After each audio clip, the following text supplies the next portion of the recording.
Super star Mahesh Babu యొక్క బాబాయ్ అంటే మీకు అర్థం కాలేదు కదా. సూపర్ స్టార్ కృష్ణ గారి యొక్క తమ్ముడు ఆదిశేషగిరిరావు గారు నిన్న మన శ్రీనివాస్ రంగాపురం యొక్క విజయోత్సవ సభలో మాట్లాడుతూ ప్రెస్ మీట్లో ఆయన ఒక మాట అన్నాడు. దాన్ని కూడా కాంట్రవర్సీ చేయడం జరిగింది. అయితే ఈ ఆదిశేషగిరిరావు గారు ఏమన్నారో, మన మహేష్ బాబు గారి గురించి ఏమన్నారో తెలుసుకోవాలంటే మీరు ఖచ్చితంగా సూపర్ స్టార్ మహేష్ బాబు అభిమానులు, సూపర్ స్టార్ కృష్ణ అభిమానులు, జయకృష్ణ అభిమానులు అయితే ఖచ్చితంగా సబ్స్క్రైబ్ చేయండి friends. Please subscribe my channel. Okay friends, Adiseshagiri Rao గారు సూపర్ స్టార్ కృష్ణ గారికి ఒక కుడి భుజం లాంటి వారు, హనుమంతరావు గారు ఎడమ భుజం. వీళ్ళిద్దరూ అన్నదమ్ములు సూపర్ స్టార్ కృష్ణకి.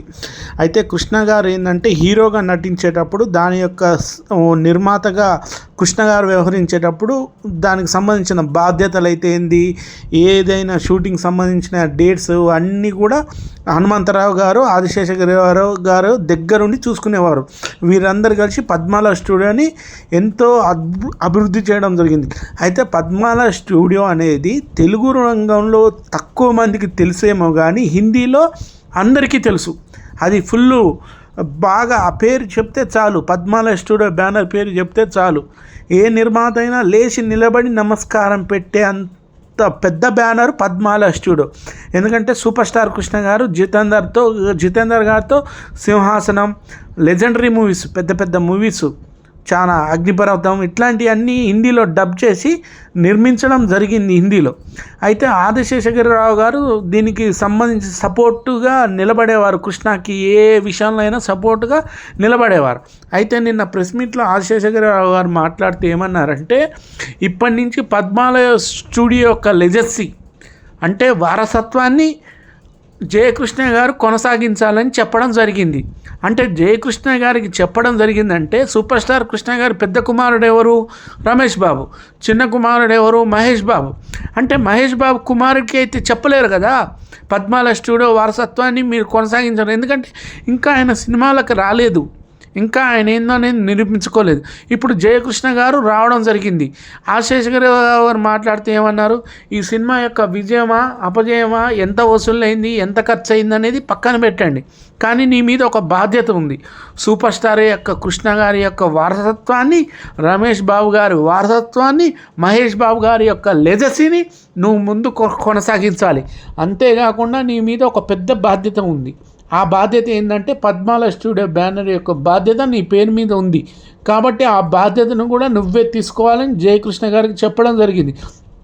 ఇక దీన్ని కూడా కాంట్రవర్సీ చేయడం మొదలుపెట్టారు. అంటే ఆదిశేషగిరిరావు గారికి, మహేష్ బాబు గారికి, జయకృష్ణ గారికి ఎవరికి పడట్లేదు. మహేష్ బాబు గారు అందుకోసమే ఏ ఈవెంట్కి రాలేదు, అందుకోసం సపోర్ట్ చేయలేదు, మంజులా గారు రాలేదు, ఏం సపోర్ట్ చేయట్లేదు అని చెప్పి ఇక బీభత్సంగా కాంట్రవర్సీ స్టార్ట్ చేయడం జరిగింది. కానీ ఇక్కడ జరిగింది వేరు, ఆయన చెప్పింది వేరు.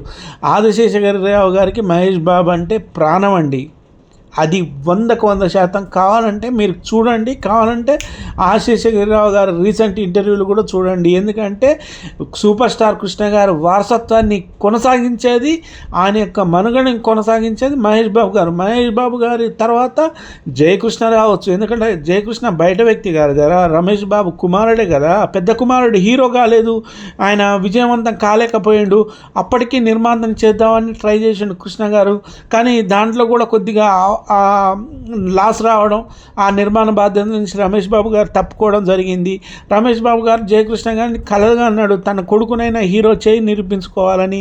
అదే ఇప్పుడు జరుగుతుంది. దానికి మహేష్ బాబు గారు అడ్డు తలుగుతున్నారు, మహేష్ బాబు గారు సపోర్ట్ చేయట్లేదని మాట్లాడుతున్నారు. ఒక్కొక్కరు ఏ విధంగా మాట్లాడుతున్నారో అర్థం కావట్లేదు. తన అన్న కొడుకుని ఎవరైనా అంటే మీరు బయట కొన్ని ఉండొచ్చు, అంటే అంతర్గత విభేదాలు ఉండొచ్చు, కానీ ఇక్కడ మహేష్ బాబు గారికి ఎక్కడ కూడా విభేదం అనేది లేదు. ఎందుకంటే మహేష్ బాబు గారే దగ్గరుండి జయకృష్ణ గారికి కోచింగ్ ఇప్పడం కానీ, సినిమాలో నటింపించే అవకాశాలు కల్పించడం కానీ, అంటే నిర్మాతలను సమకూర్చడం, బ్యానర్ని సమకూర్చడం, ఏ టు జెడ్ దగ్గరుండి మహేష్ బాబు గారు బ్యాక్ బోన్గా చూసుకున్నారు. అంతే తప్ప ఎక్కడ మీరు కాంట్రవర్సీ చేయడానికి అవకాశం లేకుండా ఉంది. కాకపోతే వాళ్ళ యొక్క అగ్రిమెంట్లు ఉన్నాయి, వారణాసి సినిమా యొక్క అగ్రిమెంట్లు ఉన్నాయి, కాబట్టి ఆయన పాల్గొనట్లేదు ఈవెంట్. ఈవెంట్లో, అంతే తప్ప వేరేది లేదు. ఆదిశేషగిరిరావు గారు కూడా ఏ విధంగా అన్నారు, సూపర్ స్టార్ కృష్ణ పెద్ద కుమారుడు జయకృష్ణ కాబట్టి, అంటే కొద్దిగా ఎప్పుడైనా మన రాజులు ఎప్పుడైనా పెద్ద కుమారుడికే పట్టాభిషేకం చేస్తారు కదా, మామూలుగా మన ఎప్పుడో పురాతన నుంచి వచ్చే ఆనవాళ్ళు కదా. ఆ ఉద్దేశంతో జయకృష్ణ గారు వారసత్వాన్ని కొనసాగించాలి. ఎందుకంటే మహేష్ బాబు గారు కుమారుడు ఇంకా సినిమా రంగానికి రాలేదు. ఆయన పద్మాల స్టూడియో, ఆయన సినిమా రంగానికి వస్తారా లేకపోతే వేరే రంగాన్ని ఎంచుకుంటారో కూడా మనకి ఇప్పుడే తెలియదు. అంతేకాకుండా వీళ్ళు ఎంతవరకు సక్సెస్ అవుతారని కూడా తెలియదు ఇప్పటికీ. మహేష్ బాబు గారు సక్సెస్ అయ్యారు, రమేష్ బాబు గారు కొద్దిగా ఫెయిల్ అయ్యారు, అంతే తప్ప ఆడ ఏమీ లేదు. అందుకోసమే ఇప్పుడు ఆయన ఆ విధంగా మాట్లాడండి. ఇప్పుడు ఈ యొక్క బ్యానర్, పద్మాల స్టూడియో బ్యానర్ కొద్దిగా దెబ్బతింది, ఆ బ్యానర్ మీద సినిమాలు రావట్లేదు కాబట్టి ఆ బ్యానర్ని కొనసాగించే బాధ్యత, అంటే ఆ బ్యానర్ మీద సినిమాలు చేసే బాధ్యత పెద్ద కొడుకుగా ఆ వారసత్వ బాధ్యత నీకు ఉంది. సూపర్ స్టార్ కృష్ణ పెద్ద మనవడిగా నీకు ఆ బాధ్యత ఉంది అని ఆదిశేషగిరిరావు గారు ఆయనకి గుర్తు చేయడం జరిగింది తప్ప ఇక్కడ అంతర్గత విభేదాలు బయట పెట్టడం, మహేష్ బాబు గారికి ఆదిశేషగిరిరావు గారికి పడకపోవడం, జయకృష్ణ గారిని విభేదించడం ఇట్లాంటిది ఏమీ లేదు. ఎందుకంటే మహేష్ బాబు గారికి జయకృష్ణ గారు అంటే ఇష్టము. ఈ సినిమా యొక్క సక్సెస్, శ్రీనివాస రంగాపురం సక్సెస్ అనేది ఒక పక్కన పెట్టండి. ఎందుకంటే ఒక హీరో పరిచయం అనేది అన్నీ చూపించాల్సి వస్తుంది. ఎందుకంటే మాస్ చూపించాల్సి వస్తుంది, క్లాస్ చూపించాల్సి వస్తుంది, డ్యాన్స్ చూపించాల్సి వస్తుంది, యాక్షన్ చూపించాల్సి వస్తుంది, A to Z. ఎందుకంటే పరిచయం చేసేటప్పుడు ఏంటంటే కథను కొద్దిగా బ్యాలెన్స్ తగ్గుతుంది.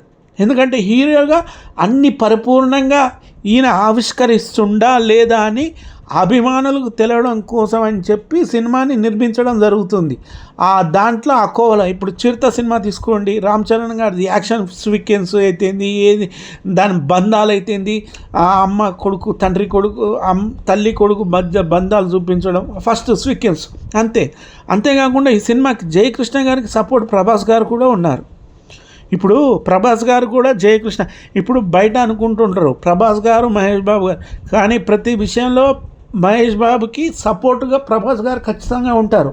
ఆ విషయం చాలామందికి తెలియదు. బ్యాక్ బోన్గా ప్రభాస్ గారు కూడా వస్తారు, అంత ఇష్టం. ఎందుకంటే ప్రభాస్ గారికి కృష్ణ గారు అంటే ఇష్టం. కృష్ణ గారికి కృష్ణరాజు కృష్ణకి మధ్య ఉన్న స్నేహబంధంని గౌరవించి ప్రభాస్ గారు ఆ కుటుంబానికి విలువేయడం జరుగుతుంది. అంతే తప్ప ఇక్కడ వేరే విధంగా ఏముండదు. ప్రభాస్ గారు ప్రమోట్ చేశారు కదా, మహేష్ బాబు గారు ఎందుకు ప్రమోట్ చేయట్లే, ఒక వీడియో పెట్టిండు అంతే, ఆ మాటకి అయిపోయిందా సినిమా ప్రమోషన్స్. అంటే జయకృష్ణకి అన్ని విధాలుగా సపోర్ట్ చేసింది ఫ్రెండ్స్. వెనక నిలబడి ప్రమోట్ చేసింది కూడా మహేష్ బాబు గారు. ఈ విషయంలో మాత్రం ఎటువంటి డౌట్ అక్కర్లేదు. జయకృష్ణకి బ్యాక్ బోను ఖచ్చితంగా మహేష్ బాబు గారు. ఇంకో రెండో సినిమా స్టార్ట్ కాబోతుంది. ఆ రెండో సినిమాకి మహేష్ బాబు గారి వారణాసి సినిమా పూర్తయిపోయిన తర్వాత ఆ సినిమా యొక్క ప్రమోషన్స్ అవి అప్పుడు చూద్దురు. మహేష్ బాబు గారు బ్యాక్ బోన్ ఉన్నారా లేదా అనేది మీకు తెలిసిపోతుంది. ఎందుకంటే ఇప్పుడు ఆ షూటింగ్ పెట్టుకొని దానికి రాజమౌళి గారి మధ్య అగ్రిమెంట్ ఉంది కాబట్టి ఆ సినిమా షూటింగ్కి సంబంధించిన విశేషాలు ఏమీ బయటికి రావద్దు. అంటే ఈవెంట్లో పాల్గొనేటప్పుడు ఏంటంటే హీరో మీద ఎక్కువ కాన్సన్ట్రేషన్ ఉంటుంది. ఒక హీరో వరుసగా 2-3 ఈవెంట్లో పాల్గొంటే ఏమవుతుంది, అభిమానులు కూడా తర్వాత పోదాంలే ఏముంది మొన్ననే పోయినాం కదా మహేష్ బాబు గారిని చూసాం కదా ఒక మైండ్కి వస్తుంది. ఆ ఉద్దేశం కలగకూడదని రాజమౌళి గారు ఎందుకంటే ఇట్లా గుప్పెట్ల పట్టి ఉంచారు మహేష్ బాబు గారిని. మీకు వారణాసి సినిమా విడుదలవుతుంది, అది సూపర్ హిట్ అవుతుంది. దాని తర్వాత మహేష్ బాబు గారిని చూడండి, ఎందుకు ప్రమోషన్లోకి రారో, ఎందుకు ప్రమోట్ చేయరో, మీరు అడిగే క్వశ్చన్లన్నిటికీ సమాధానం చెప్తారు. వారి మధ్య ఎటువంటి అంతర్గత విభేదాలు లేవండి. ఇది ఖచ్చితం. మహేష్ బాబు గారికి జయకృష్ణ గారు అంటే ప్రాణం, అది ఖచ్చితం. ఎందుకంటే తన అన్న కొడుకు రమేష్ బాబు గారు అంటే మహేష్ బాబు గారికి చాలా ఇష్టం, అంత ఇష్టం. అందుకోసమే ప్రతి సినిమాకి నిర్మాత చేద్దామని కూడా ఆలోచించడం కానీ సక్సెస్ కాకపోయిండు. ఓకే ఫ్రెండ్స్, మీరు సూపర్ స్టార్ మహేష్ బాబుని అయితే ఖచ్చితంగా సబ్స్క్రైబ్ చేయండి. Please subscribe my channel, please like my videos.